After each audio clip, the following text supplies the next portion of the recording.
台湾博物馆对2010年开始呢，就找这文书专家，也有动画科技团队来制作动画，包括着舞蹈记游加北大记游，这两出是和康熙台湾舞蹈有关系的文书动画。即马台博馆改用活泼的守护精灵系列，结合着因馆内收藏这拿地黄虎旗、东牛，也有一个乌蹄鸡等等这收藏品呢，来做这动画角色，希望向民众来传达守护文化的重要性。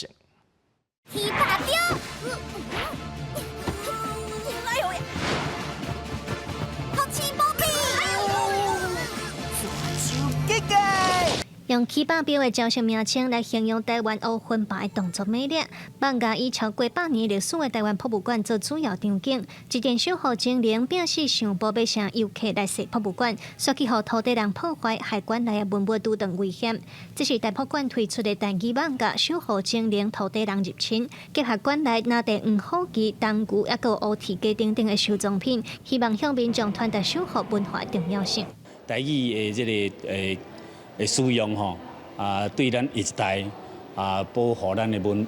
文化吼，认识咱的土地甲国家其实真重要吼。所以台湾博物馆已经推出3部动画动画啦吼。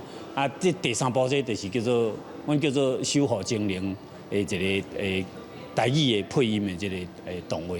台博馆用过捌以康熙台湾舞蹈700为17八世纪台湾西半部地形官兵部署，也有人民生活景观的地图，来制作人文历史的网架、舞蹈记游和北大记游。但用较活泼的守护精灵，希望让大人囡仔透过网架来认识博物馆的文物。暑假吼热天呢，阮会推出